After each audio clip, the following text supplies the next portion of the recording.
Vamos abrir nossas Bíblias em Atos, capítulo 13, e vamos ler do versículo 1 até o versículo 12. Na igreja de Antioquia havia profetas e mestres: Barnabé, Simeão, chamado Níger, Lúcio de Cirene, Manaém, que fora criado com Herodes, o tetrarca, e Saulo. Enquanto adoravam o Senhor e jejuavam, disse o Espírito Santo: separem-me Barnabé e Saulo para a obra que eu os tenho chamado. E assim, depois de jejuar e orar, impuseram-lhes as mãos e os enviaram. Enviados pelo Espírito Santo, desceram a Seleucia e dali navegaram para Chipre. Chegando em Salamina, proclamaram a palavra de Deus nas sinagogas judaicas. João estava com eles como auxiliar. E viajaram por toda a ilha até que chegaram a Pafos. Ali encontraram um judeu chamado Barjesos, que praticava magia e era falso profeta. Ele era assessor do procônsul Sérgio Paulo. O procônsul, sendo um homem culto, mandou chamar Barnabé e Saulo, porque queria ouvir a palavra de Deus. Mas Elimas, o mágico, esse é o significado do seu nome, opôs-se a eles e tentava desviar da fé o procônsul.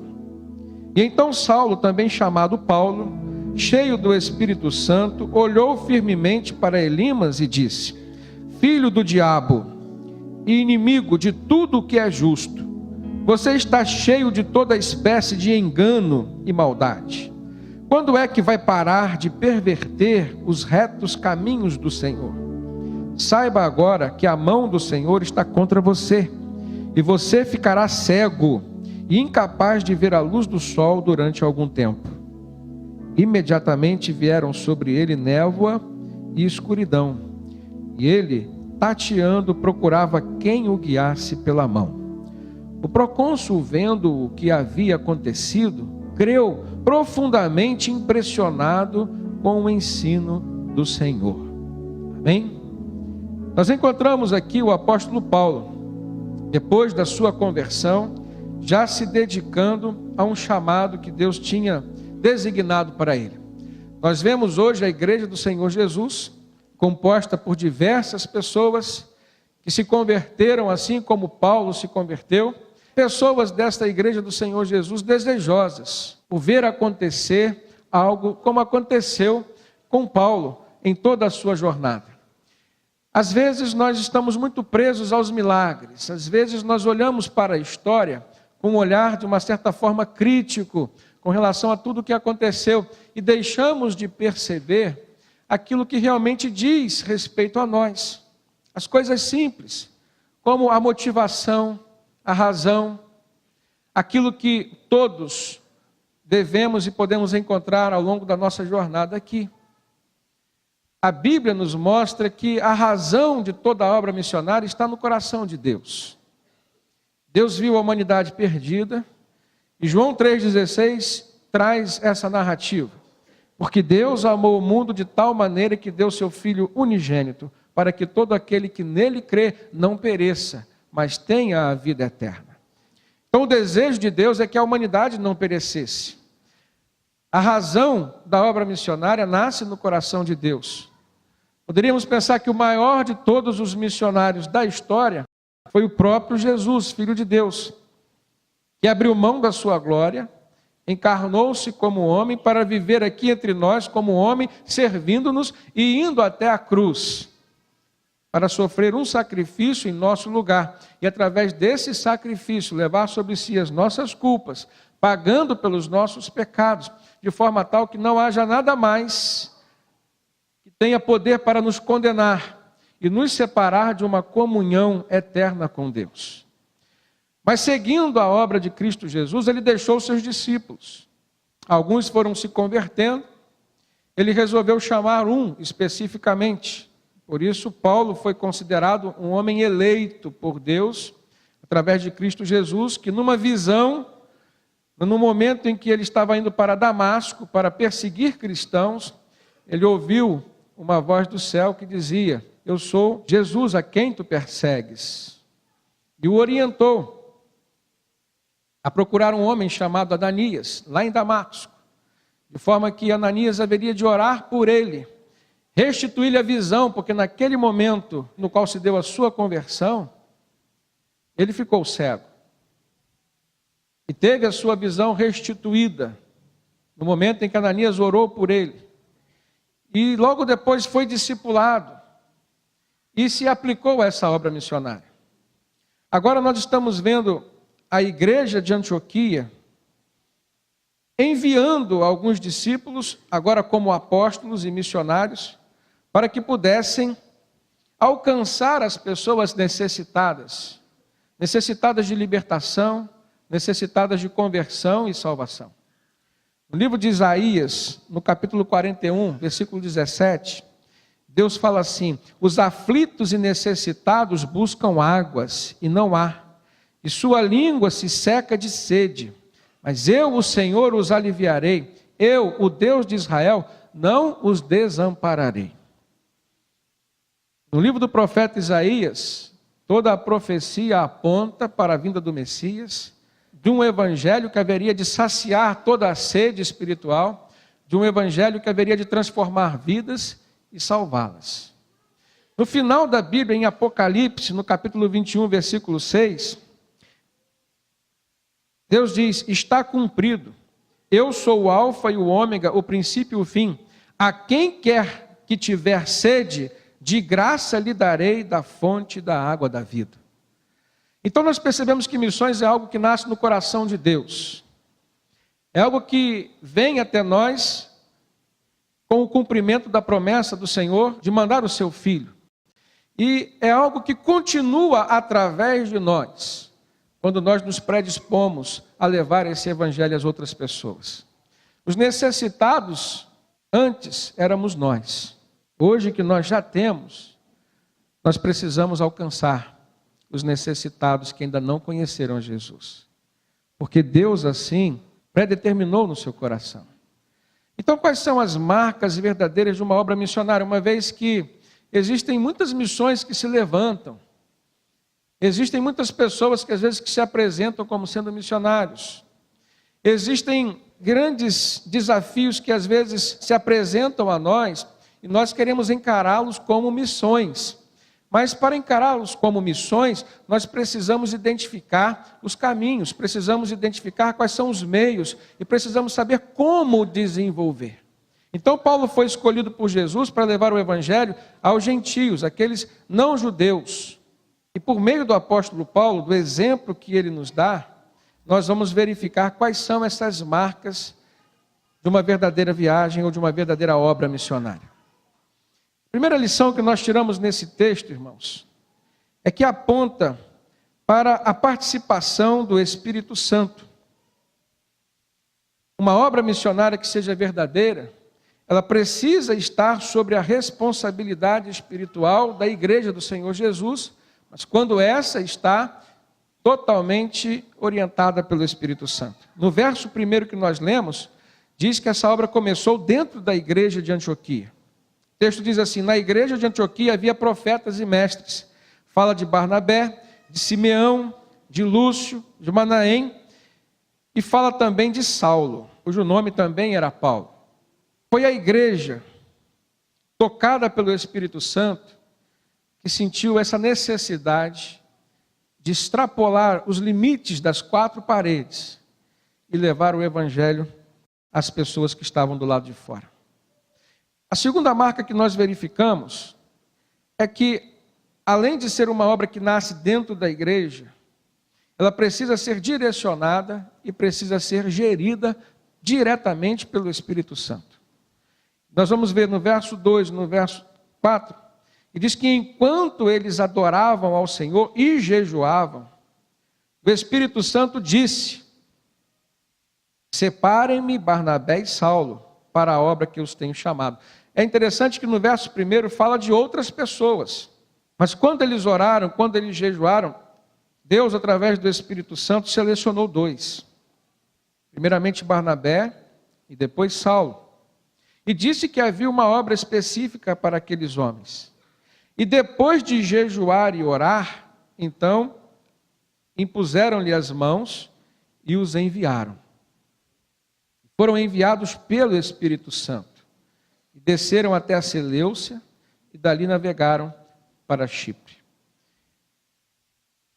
A gente percebe que a oração, o jejum, a dedicação à palavra, eram todas as prerrogativas e ao mesmo tempo requisitos para que a igreja pudesse estar ouvindo a voz do Espírito Santo. Quantas vezes, irmãos, nós estamos querendo uma estratégia para sairmos de algum tipo de problema pessoal? Quantas vezes nós estamos querendo uma estratégia para alcançarmos a vida de alguém que talvez faça parte do nosso problema? E quantas vezes essa pessoa por quem nós estamos orando nem faz parte do nosso problema, mas faz parte do nosso objetivo de vida, alcançá-la? Como ouvir uma estratégia, como receber uma estratégia da parte do Espírito Santo, para que essa obra seja verdadeiramente uma obra missionária, se nós não estivermos com uma vida de oração, se nós não estivermos com vida de jejum, se nós não estivermos com uma vida de meditação na palavra do Senhor? Percebam que não é simplesmente o fazer a obra, mas como dar sentido à obra, como dar origem a esta obra. E Deus começa a usar pessoas, mas Ele seleciona. Ele selecionou Paulo, Ele selecionou Barnabé, havia tantos outros. É necessário, irmãos, então um preparo pessoal. Quando o Espírito Santo disse de forma clara, separem-me Barnabé e Saulo para essa obra que eu os tenho chamado, a gente fica pensando, quem era Paulo? Quem era Barnabé? O que fez com que Deus o chamasse? Barnabé também tinha um nome, ele era conhecido como José das Consolações. Um homem que era um fazendeiro, rico, vendeu o que tinha, repartiu com os pobres e começou a se dedicar ao ensino da palavra, mas não só ao ensino, mas à vivência da palavra. Esse era Barnabé. Não era uma pessoa tão boa de discurso, não era um excelente pregador, mas era um homem cheio de amor, cheio de temor a Deus e também cheio de fé. Porque não é normal uma pessoa abrir mão dessas coisas se ela não tiver fé. Então, fé é algo que é subjetivo, mas pode ser visto e constatado através das obras. E a obra que Barnabé fez foi uma obra social. E que era completada pela obra da pregação feita por Paulo. Os dois caminhavam juntos. Paulo, que antes era Saulo, alguém cujo nome foi escolhido pelos seus pais, né, que significava resposta de oração. Então era alguém grande. E ele, depois de convertido, ele muda o seu nome para Paulo, que no grego significa pequeno, o menor de todos. E Saulo, esse nome que vinha do hebraico, ele trazia um estigma para ele de que ele era um judeu, mas ele tinha consciência de que Deus tinha o chamado para pregar aos gentios, pregar a quem não era judeu, principalmente os gregos. Então ele troca o seu nome também de uma maneira tal a facilitar a acessibilidade às pessoas. Saulo abriu mão do seu nome, um homem importante, intelectual, pertencia ao Sinédrio, abriu mão de tudo isso para ser um simples pregador. Abriu mão do poder que ele tinha nas mãos, deixou tudo isso. Não tinha mais ninguém sob suas ordens. Agora era ele quem seguia as ordens do próprio Cristo. Então, quando nós olhamos uma igreja orando, jejuando, pedindo orientação a Deus e ouvindo o Espírito Santo falar, me reservem Paulo e Barnabé, nós percebemos o porquê de tudo isso. Não eram crentes comuns, mas eram crentes completamente desprendidos, dotados de uma experiência de conversão forte e totalmente comprometidos com o chamado de Deus para a vida deles. Aquilo que Deus mandasse eles fazer, eles iriam fazer. Você está disposto a se desprender do seu próprio eu e buscar aquilo que é a vontade de Deus para a sua vida? Porque se você não estiver disposto, provavelmente Deus não irá te escolher. Se você não for escolhido para uma obra, certamente que qualquer obra que você vier a fazer, não será considerada uma obra de Deus, endossada por Deus, com a presença de Deus. Preste atenção, mesmo que o que você vier a fazer seja para Deus. Há muitas pessoas fazendo coisas para Deus, que nem chegam a tocar o coração de Deus, porque não foram escolhidas por Deus e nem têm sido feitas da forma como Deus designou para que elas fossem feitas. É nesse ponto que eu preciso olhar para a minha vida, você precisa olhar para a sua vida e verificar. Porque se nós estamos aqui, com certeza nós estamos fazendo uma obra para Deus. A questão está no fato de que, será que o que estamos fazendo para Deus está agradando a Deus, está sendo recebido por Deus? É nessa hora que eu preciso avaliar a minha vida. Preciso avaliar o meu chamado. Há uma tendência humana, irmãos, de nós nos acharmos pessoas muito importantes. E pensarmos, se Deus precisar de mim, Ele vai vir aqui, bater na minha porta e vai me chamar. Quando Paulo, apesar da sua importância, apesar do seu poder, apesar de ser quem ele era aos olhos humanos e na sociedade humana, recebeu uma visitação de Cristo, ele não estava aguardando que Cristo viesse chamá-lo para essa grande obra de evangelizar os gentios, não. Ele já estava acreditando que estava fazendo uma obra de Deus, para Deus e abençoada por Deus. Tanto que foi dolorosa a experiência dele. Precisou ser desconstruído todo o seu modo de pensar, toda a sua teologia praticamente. E ele compreender o poder da graça de Cristo Jesus para que a partir daquele momento ele pudesse desenvolver uma nova obra, um novo ministério. Às vezes hoje nós pensando em Paulo, imaginamos, Deus vai me chamar. Deus vai me indicar o que eu tenho que fazer. Deixa eu tocar minha vida aqui do jeito que eu estou tocando. Estou muito bem, estou muito feliz. Se você continuar assim, provavelmente você não vai encontrar um significado, nem tampouco uma significância para aquilo que você faz. Você precisa ter clareza daquilo que Deus está pedindo, indicando para que você venha fazer. E talvez seja necessário você parar um pouco o que você está fazendo e dedicar um tempo para ouvir a voz de Deus. Esse tempo foi demonstrado por meio da dedicação à oração, à palavra e ao jejum. Essa foi a grande marca daquela igreja em Antioquia. Essa foi a grande marca na vida dos homens que estavam ali. E foi por isso que eles foram escolhidos por Deus. E foi por isso que Deus fez grandes obras através da vida deles. E fazendo a obra de Deus, era necessária obediência. No versículo 4 do texto que nós lemos, diz que eles foram enviados pelo Espírito Santo, desceram a Seleucia e dali navegaram para Chipre, uma grande ilha. E chegando em Salamina, proclamaram a palavra de Deus nas sinagogas judaicas. Eles começaram primeiro falando do Evangelho de Cristo Jesus aos judeus. Depois eles iriam falar aos outros. Então nós vemos a obediência também presente na vida deles. Uma vez enviados, uma vez comissionados, eles já partiram. Por que esperar tanto tempo? Não colocaram objeção, não colocaram nenhuma condição para Deus. E às vezes nós fazemos isso, irmãos, colocamos objeções, colocamos obstáculos. Paulo e Barnabé não colocaram nenhuma condição. Tal era o temor na vida daqueles homens. Ao terem aquela experiência espiritual, eles obedeceram a Deus. Agora, durante aquela grande obra missionária, eles começaram a enfrentar os obstáculos. O primeiro obstáculo foi a oposição por parte de pessoas.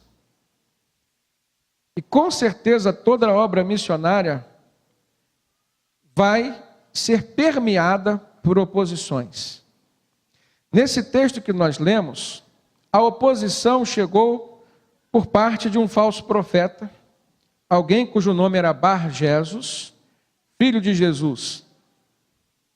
Mas na verdade ele era chamado de Elimas, ou mágico, ou encantador. Esse era o significado do seu nome. Ele era alguém muito próximo do procônsul, lá na ilha de Chipre, especificamente num lugar chamado Pafos. E quando Barnabé e Paulo chegaram lá e começaram a pregar o evangelho, o texto diz que o procônsul, sendo um homem muito culto, muito estudioso, mandou que chamassem Paulo e Barnabé para explicar aquela filosofia para eles. Pensem assim, irmãos, nós hoje no país ocidental, nós consideramos religião, doutrina. Naquele tempo era filosofia, o berço da religião. Mandou chamar Paulo para explicar a sua filosofia. E Paulo foi lá ensinar o evangelho, as boas novas de Cristo Jesus. Mas Elimas começava a tentar desviar o procônsul de um encontro com Paulo, de um encontro com Barnabé. Tentava dar descrédito àquilo que Paulo e Barnabé estavam ensinando. E diante daquela oposição, eu acho interessante que Paulo, pelo seu discernimento espiritual, não só nesse caso, mas em outros que nós vamos ver mais à frente, ele percebeu nitidamente que aquele homem estava sendo usado pelo inimigo para impedir que o procônsul pudesse se converter diante da pregação do evangelho. Qual foi a atitude de Paulo? Qual deveria ser a nossa atitude hoje, diante de uma oposição como essa? Se você vê nitidamente que a oposição é espiritual, tem alguém fazendo, mas por trás existe uma força espiritual, a sua atitude tem que ser no campo da espiritualidade também. Então Paulo foi e repreendeu. Ó filho do diabo. Essa foi a palavra de Paulo. Naquele momento ele calou Elimas.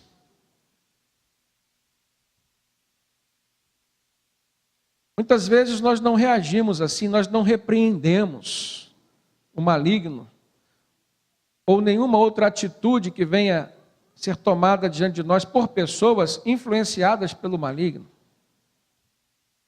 E essas atitudes que são oposições a uma grande obra de Deus na nossa vida, ou uma grande obra que Deus quer fazer através da nossa vida, essas atitudes precisam ser percebidas e depois desenvolvidas no âmbito espiritual. Mas aonde está a autoridade espiritual para percebermos e agirmos? A vida que nós levamos é o que vai nos conceder autoridade nesses momentos em que nós precisarmos. Eu vejo uma igreja cristã sem autoridade espiritual. Eu vejo chefes de família muitas vezes chegando na sua casa dizendo: essa casa pertence ao Senhor. Às vezes colocam até uma plaquinha na porta: eu e minha casa serviremos ao Senhor. Mas são os primeiros a levarem as obras do diabo para dentro de suas casas. Que autoridade eles têm contra Satanás, ou contra as influências negativas, que ele até chega a perceber. E muitos deles, pela sua fraca vida espiritual, nem chegam a perceber as investidas do maligno.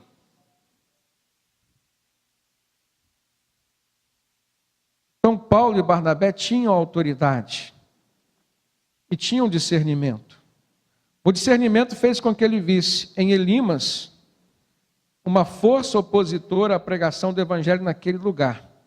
E a autoridade espiritual fez com que ele repreendesse e aquele homem se calasse. No verso 10 ele fala assim: filho do diabo, inimigo de tudo que é justo, você está cheio de toda espécie de engano e maldade. Quando é que vai parar de perverter os retos caminhos do Senhor? Saiba agora que a mão do Senhor está contra você. E aquele homem ficou cego naquele exato momento. E diz o texto, testemunhas viram, e quem escreveu o livro de Atos foi Lucas, um médico. E aquele homem ficou tateando, procurando alguém que pudesse segurar nas suas mãos para o guiá-lo. E vendo aquilo, o procônsul olhou e falou: olha, esses homens não estão falando simplesmente de uma filosofia. eles estão falando de algo que tem poder. E ele creu no Evangelho de Jesus Cristo. Que testemunho forte e maravilhoso aconteceu naquele lugar. Um homem formador de opinião aceitou Jesus. Fico imaginando algumas pessoas hoje ainda agindo como Elimas, o mágico, tentando perverter outras do caminho do Senhor. Nas nossas viagens missionárias a gente vê isso nitidamente. A gente vê forças espirituais se levantando de forma contrária, se opondo. Mas a gente também vê forças espirituais se levantando a nosso favor. Na sua família pode acontecer isso também. Talvez você hoje esteja vivendo um momento de enfraquecimento espiritual. E você não esteja enxergando o que está por trás, talvez de toda a trama, de tudo aquilo que traz discórdia. Às vezes eu encontro pessoas que vêm conversar comigo, pastor, eu não estou entendendo o que está acontecendo lá em casa. Há mais de um mês eu não consigo conversar com a minha esposa. É briga atrás de briga. Algumas tentam terapia familiar com psicólogos e não resolvem. E a gente descobre que realmente existe uma trama.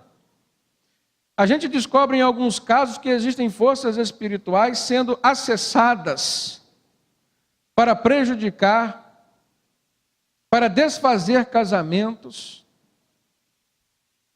E se você não acessar as forças espirituais do bem, se você não repreender o mal, provavelmente você vai perder. Você precisa identificar isso ao seu redor. Você precisa identificar isso na sua vida. Às vezes são seus filhos por quem você daria a sua vida. E eles estão convivendo com pessoas que não estão somando nada, pelo contrário, são forças negativas a tudo aquilo que você tem ensinado e tem tentado passar para eles. Com quem teu esposo tem andado, com quem tua esposa tem andado. O procônsul Sérgio Paulo andava com Elimas, o mágico, cujo nome era Bar-Jesus. Um nome que à primeira instância parecia ser filho de Jesus, mas Paulo disse que ele era filho do diabo.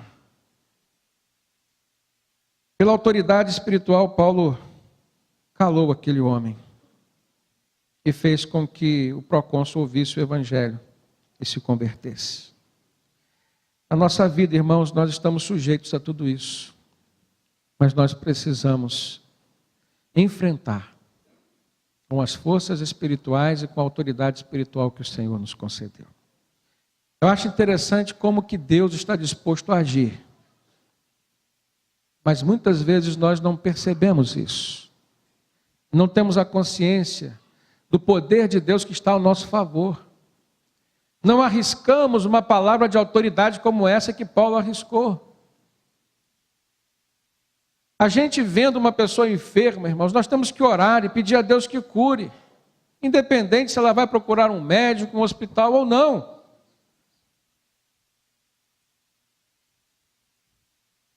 Se você vê uma família em desarmonia, ore a Deus para que traga harmonia, o equilíbrio naquele lar, independente se vão fazer terapia familiar ou não. Porque muitas vezes Deus está disposto a fazer um milagre para demonstrar o seu poder, para testificar a palavra que você está levando a essas pessoas. É Deus quem faz, não é você. Mas Ele usa você. Você é um instrumento. Paulo foi um instrumento.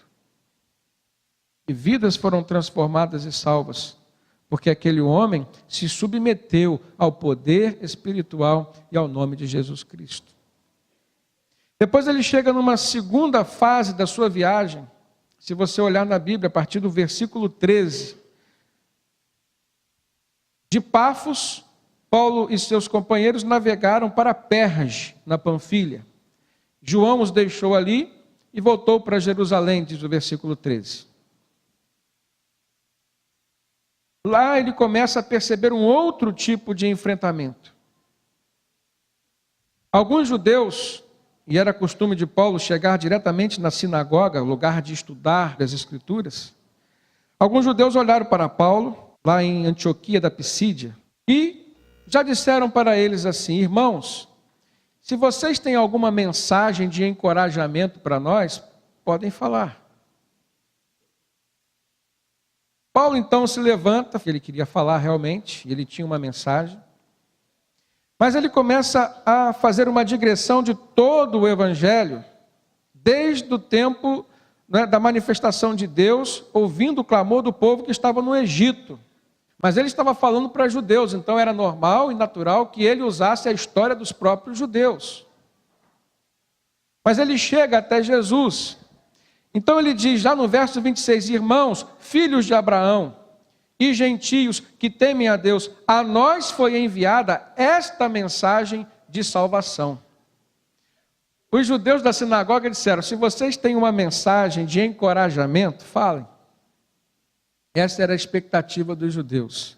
E Paulo disse, olha, a mensagem que eu tenho para vocês não é de encorajamento, é uma mensagem de salvação.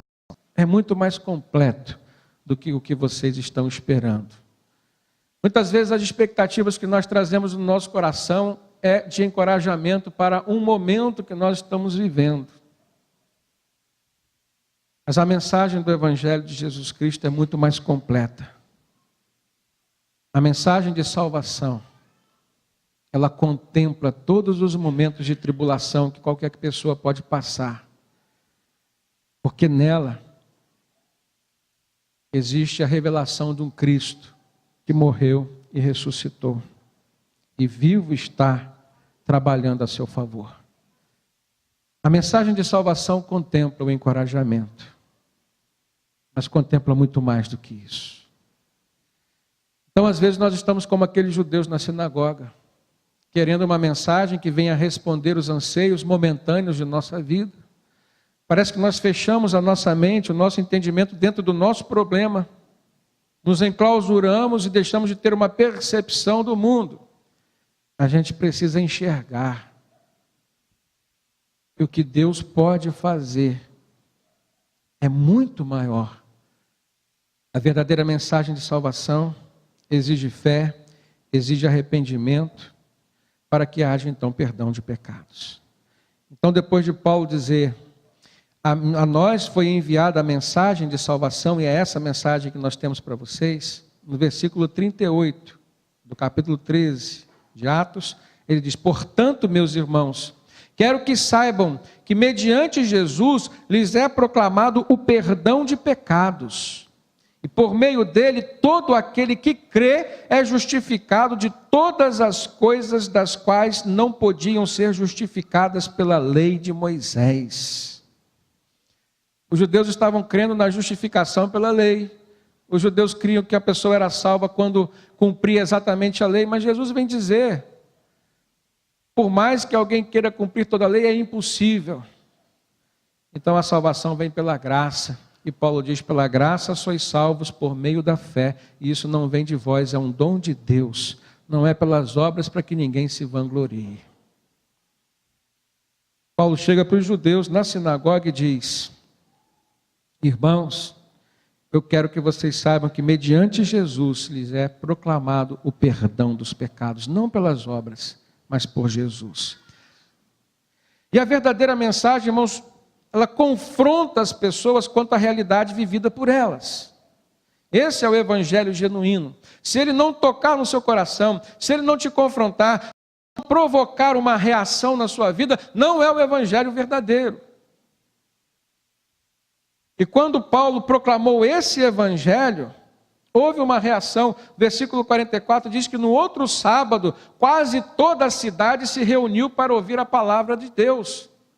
A palavra mexeu com as pessoas. E aí eles começaram a enfrentar um outro tipo de oposição.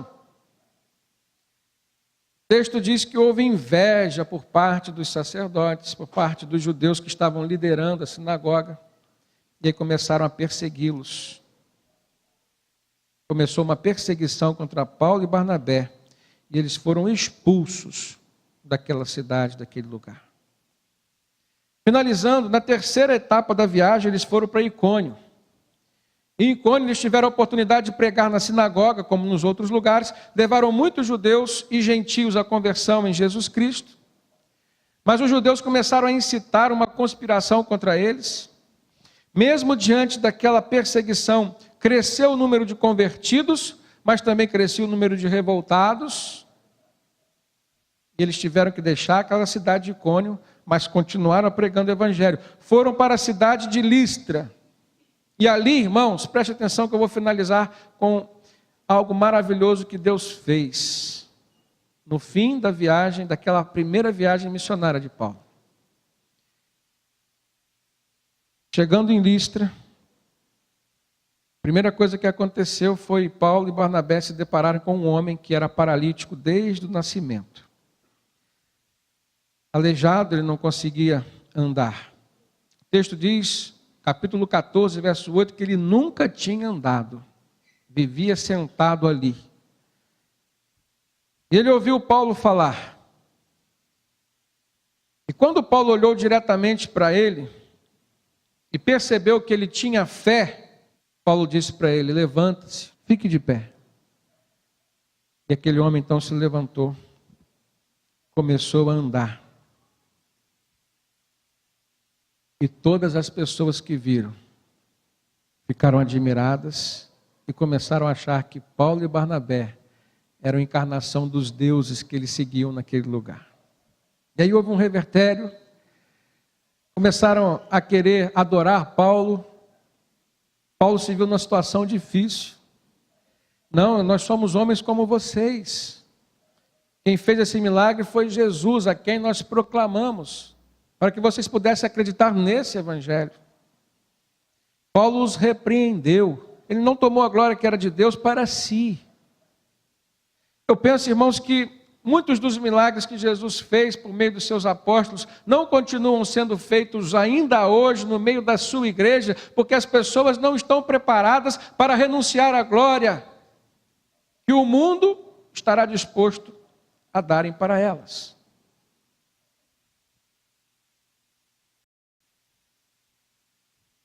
Ore por milagre, ore por cura, ore por restauração, mas ore sempre sabendo que é Deus quem vai fazer e que toda a glória seja dada a Deus. Não peça nada em troca por aquilo que foi Deus quem fez, aprenda isso. Não aceite a glória, não aceite o mérito. Tem muita gente hoje dentro das igrejas que por muito menos estão aceitando títulos de pessoas de oração, pessoas de milagre, pessoas de cura.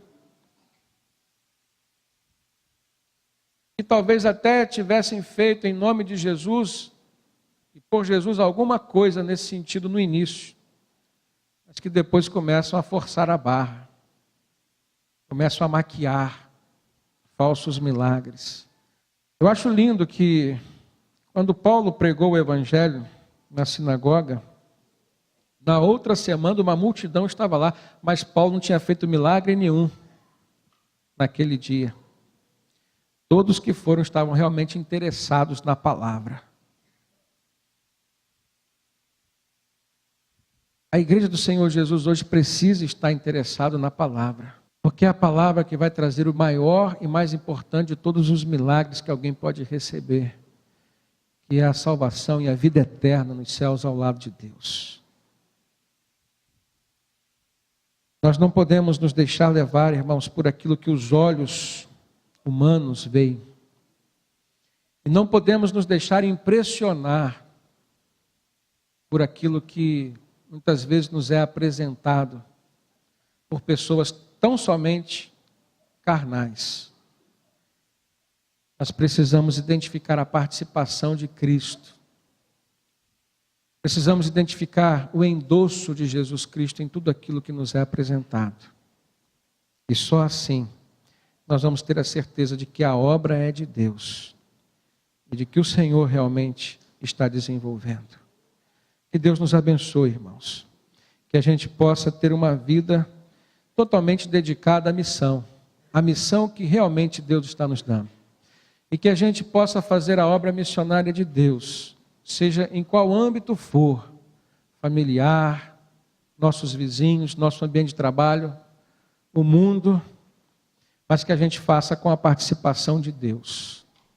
Porque se não for feito assim, não será de Deus.